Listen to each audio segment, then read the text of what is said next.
I, like many of you, am wondering what life is going to be like after this is all over.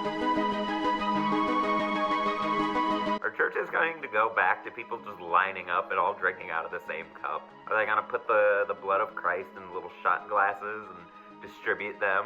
Amen. When you meet somebody, instead of shaking hands, you're going to have to grab them by the wrist. All restaurants are going to be different now. Hibachi restaurants have been ahead of the game this whole time. They throw you the food and you eat it. So they're just like all restaurants, your server's going to be like, I hope you catch this. If you don't, you're still paying for it.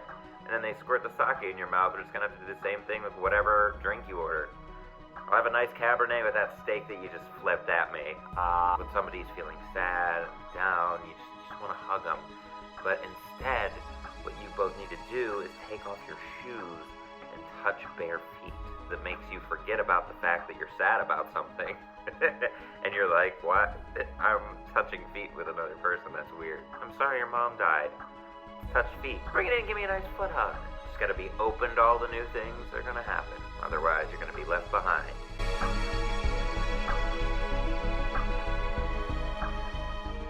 Positive habits, hard to keep. It's hard to transition from the habits that you already have to the habits that you want.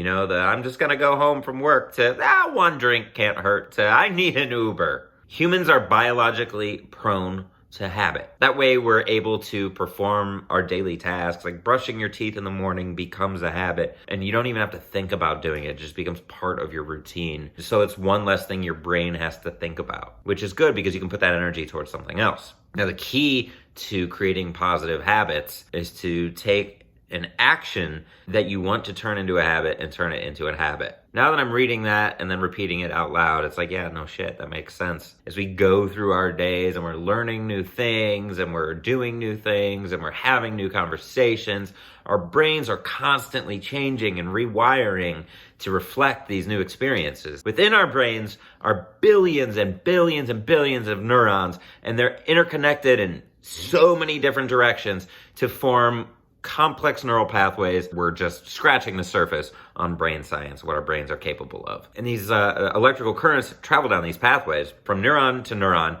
and they deliver messages that make up every single thought we have and every single action that we take. The first time you go down a path that hasn't been traveled on, it's going to be rough. There's going to be brush and dead sticks and branches and a moat. But the more you go down that path, the more things start getting cleared away, the more the path gets a little bit worn and it's easier to walk down. So goes your neural pathways. The stronger the link between the corresponding neurons, the faster the message travels so that it becomes automatic. This is how we become skilled with practice. The more we do something, the stronger those neural pathways get. For example, doing comedy, like performing on stage. There's nothing like that because you have a back and forth with the audience. And the more and more you do it, the more comfortable you get with the audience until it's second nature. Repetition is the key to learning. Repetition is the key to getting good at anything. And why is that? It's because the more you do something, the easier it is for electrical currents to bounce back and forth between neurons. Science. What is one thing that you can do? Put it in terms of an action that you can complete today. Put it on your calendar today, on your to-do list today, and do that thing when it comes up on your to-do list. And then put it on your to-do list tomorrow, and the next day, and the next day, and the next day. Scientists generally estimate between 21 and 30 days repeated action becomes a habit. Whatever it is, put it on your to-do list, make it a daily action, and then repeat that daily action every single day until it becomes a habit. Thanks for watching. I hope you enjoyed that video. If you enjoyed it, hit the like button, share it with your friends. I'm just trying to bring some happiness into the world when it seems like there's so much negativity and pessimism. We need to be able to take a step back.